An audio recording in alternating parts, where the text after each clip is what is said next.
to the 19th.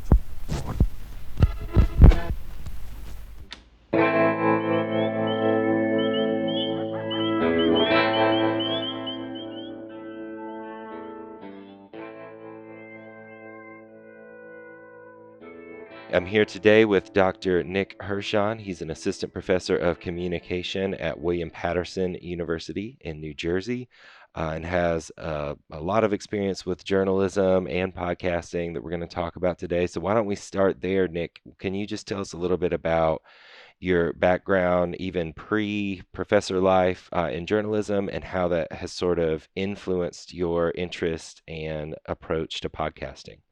Sure, and thanks for having me, Jason. Yeah.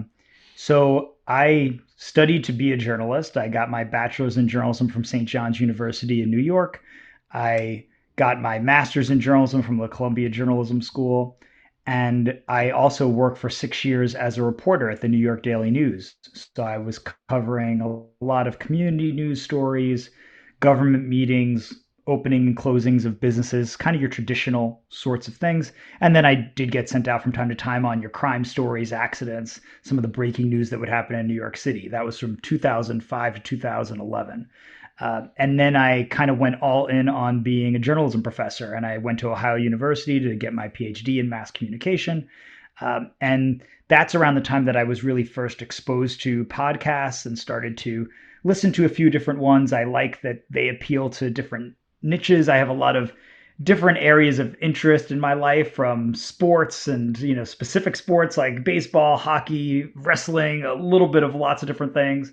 Obviously, I have a lot of interest in history. I am a media historian, so I love any podcasts about that. And then a few years ago, Terry Finneman, who is was the chair of the history division of the AJMC, the Association for Education in Journalism and Mass Communication, Terry decided to start a journalism history podcast. And I, along with Terry and one of our friends, Dr. Will Mari, became one of the hosts of that.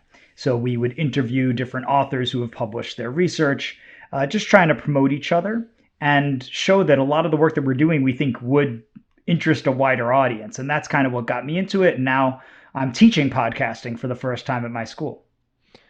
Great. So, why do you think that journalism and news outlets have really embraced podcasting, and what's the relationship between news, you think, and like the podcasting medium? Well, I think back to when I was growing up listening to 1010 Wins, which is our 24-hour news station here in New York City.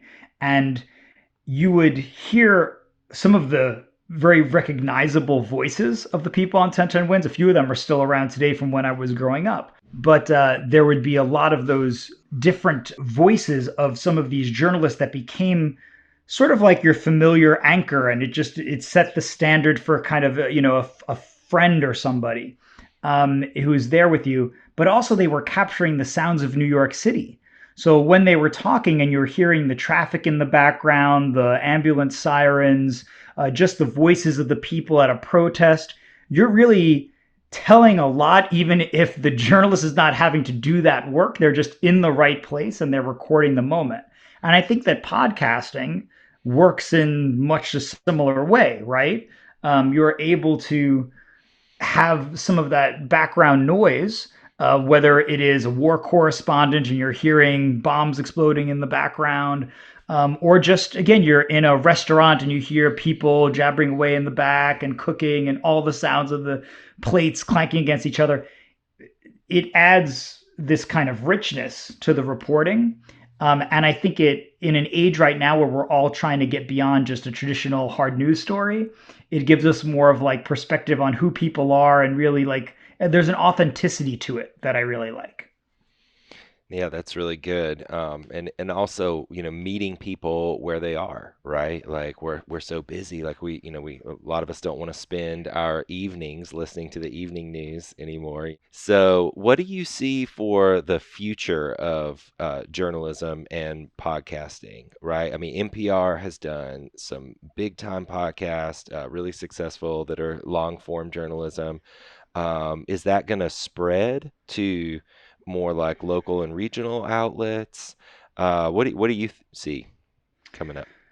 I mean, I think that it has so much potential for in so many ways. I mean, I listen to podcasts all the time now when I'm in the car, or pre-pandemic, certainly when I was in the car going out more often, driving to work.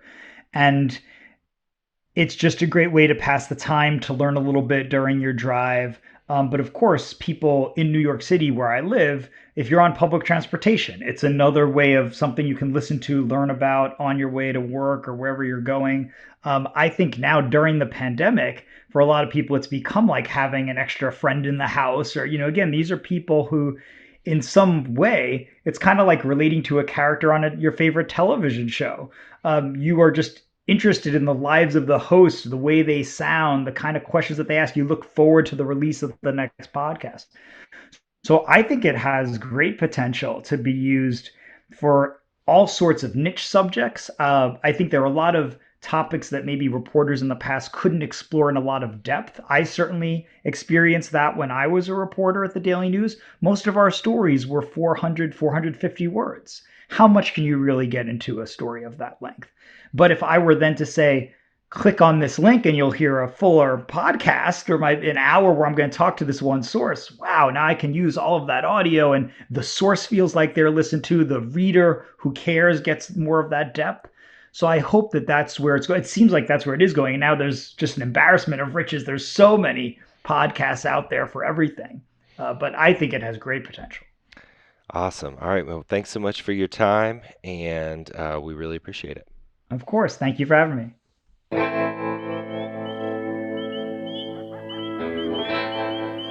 Thanks for listening. You can listen to more episodes and find resources for teaching podcasting at podcastpedagogy.com. You can email the show at info@podcastpedagogy.com.